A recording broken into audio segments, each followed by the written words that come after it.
ನಾನಿವತ್ತು ಹೇಳ್ತಾ ಇರ್ತಕ್ಕಂಥ ರೆಸಿಪಿ ನುಗ್ಗೆ ಸೊಪ್ಪಿನ ಸಾರು. ಸೊಪ್ಪಿನ ಸಾರಲ್ಲೇ ತುಂಬ ಹೆಲ್ತಿಯಾಗಿ ಮತ್ತು ರುಚಿಕರವಾಗಿ ಬರುತ್ತೆ. ಹಳ್ಳಿ ಸ್ಟೈಲಲ್ಲಿ ನಾನು ಒಂದು 2ರಿಂದ 3 ಕಟ್ಟಾಗುವಷ್ಟು ಹಳ್ಳಿ ಕಡೆಯಿಂದ ನುಗ್ಗೆ ಸೊಪ್ಪನ್ನ ತೊಗೊಂಡು ಬಂದು ತೊಳೆದು ರೆಡಿ ಇಟ್ಕೊಂಡಿದ್ದೀನಿ.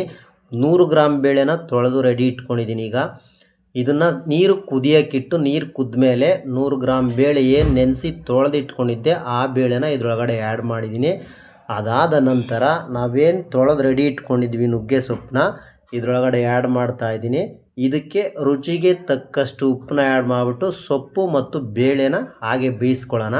ಇದಾದ ನಂತರ ಸೊಪ್ಪಿನ ಸಾರಿಗೆ ಇಂಗ್ರೀಡಿಯೆಂಟ್ಸು ಸ್ವಲ್ಪ ಕಾಯಿ, 1 ಈರುಳ್ಳಿ ಬಾಣಲಿಲಿ ಹುರಿದಿರ್ತಕ್ಕಂಥದ್ದು, ಬಾಣಲಿಲಿ ಹುರಿದಿರ್ತಕ್ಕಂಥ ಜೀರಿಗೆ, ಸ್ವಲ್ಪ ಕಡಲೆ ಬೀಜ, 7ರಿಂದ 8 ಬೆಳ್ಳುಳ್ಳಿಪಾಯಿ, ಸ್ವಲ್ಪ ಕೊತ್ತಂಬರಿ ಸೊಪ್ಪು ಮತ್ತು ಸ್ವಲ್ಪ ಹುಣಸೆ ಹುಳಿನ ಆ್ಯಡ್ ಮಾಡಿಕೊಂಡು ಇದನ್ನು ತರಿಯಾಗಿ ರುಬ್ಕೊಂಡು ಬಂದುಬಿಡೋಣ. ಒಂದು ಸಲ ತಿಂದು ನೋಡಿ, ಮತ್ತೆ ಜಾಸ್ತಿ ನುಣ್ಣು ಬೇಡ. ಅದಾದ ನಂತರ ನಾನು ಇದಕ್ಕೆ 4ರಿಂದ 5 ಒಣಮೆಣ್ಸಿಕಾಯಿನ ಹಾಕ್ಕೊಂಡು ರುಬ್ಕೊಂಡಿದ್ದೀನಿ. ನೋಡಿ ಈಗ ಬೆಂದಿದೆ, ನೀರು ಬೇಳೆ ಬೆಂದಿದೆ, ನುಗ್ಗೆ ಸೊಪ್ಪು ಬೇಳೆ ಬೆಂದಿದೆ. ಇದನ್ನು ಸಪ್ರೇಟ್ ಮಾಡ್ಕೊಳ್ಳೋಣ. ಈಗ ನೋಡಿ ನೀರು ಬಸ್ಕೊಂಡಿದ್ದೀನಿ, 1ರಿಂದ 1.25 ಲೀಟ್ರ್ ಹಾಕ್ಕೊಂಡಿದ್ದೆ. ಈಗ ಅದೇ ಕುಕ್ಕರ್ ಇಟ್ಟು ನಾನು ಒಗ್ಗರಣೆ ಕೊಡ್ತಾಯಿದ್ದೀನಿ. ನೋಡಿ ಸ್ವಲ್ಪ ಸಾಸಿವೆನ ಆ್ಯಡ್ ಮಾಡ್ಕೊಳ್ಳೋಣ. ಹಸಿ ಕರಿಬೇವಿನ ಸೊಪ್ಪು ಇಲ್ಲ ಒಣ ಕರಿಬೇವಿನ ಸೊಪ್ಪು ಸ್ವಲ್ಪ ಆ್ಯಡ್ ಮಾಡೋಣ. ಒಂದು ಅರ್ಧದಷ್ಟು ಈರುಳ್ಳಿನ ಆ್ಯಡ್ ಮಾಡೋಣ.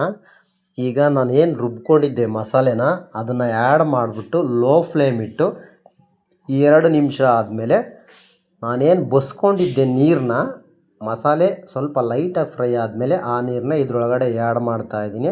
ಆ್ಯಡ್ ಮಾಡಿದ ತಕ್ಷಣ ಮತ್ತೆ ಉರಿ ಇಡೋಕ್ಕೆ ಹೋಗಬೇಡಿ. ಮತ್ತೆ ಉರಿ ಇಟ್ಟರೆ ಸಾಂಬಾರು ಟೇಸ್ಟ್ ಕೆಡುತ್ತೆ. ಈಗ ಸ್ಟವ್ನ ಆಫ್ ಮಾಡ್ಕೊಳ್ಳಿ. ನಾನೀಗ ಸೊಪ್ಪಿಗೆ ಒಗ್ಗರಣೆ ಕೊಡ್ತಾಯಿದ್ದೀನಿ. ಒಂದು 2ರಿಂದ 3 ಟೇಬಲ್ ಸ್ಪೂನಷ್ಟು ಎಣ್ಣೆನ ಆ್ಯಡ್ ಮಾಡಿದ್ದೀನಿ. ಸ್ವಲ್ಪ ಸಾಸಿವೆ ಮತ್ತು ಸ್ವಲ್ಪ ಕರಿಬೇವಿನ ಸೊಪ್ಪನ್ನ ಆ್ಯಡ್ ಮಾಡ್ತಾಯಿದ್ದೀನಿ.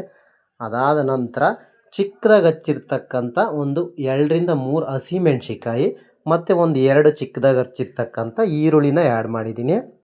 ಅದಾದ ನಂತರ ಏನು ನಾನು ಸಪ್ರೇಟ್ ಮಾಡ್ಕೊಂಡಿದ್ದೆ ಸೊಪ್ಪನ್ನ ಬಾಣಲಿ ಒಳಗಡೆ ಆ್ಯಡ್ ಮಾಡಿ ಮಿಕ್ಸ್ ಮಾಡಿದ್ದಾದಮೇಲೆ ಸ್ವಲ್ಪ ಕಡಲೆ ಬೀಜ ಹುರಿದು ಮಿಕ್ಸಿಲಿ ಆಡಿರ್ತಕ್ಕಂಥ ಕಡಲೆ ಬೀಜದ ಪುಡಿ ಮತ್ತು ಸ್ವಲ್ಪ ಹಸಿ ಕಾಯಿನ ಆ್ಯಡ್ ಮಾಡಿಕೊಂಡು ರುಚಿಗೆ ತಕ್ಕಷ್ಟು ಉಪ್ಪನ್ನ ಆ್ಯಡ್ ಮಾಡಿಕೊಂಡು ಚೆನ್ನಾಗಿ ಮಿಕ್ಸ್ ಮಾಡ್ಕೊಳ್ಳೋಣ.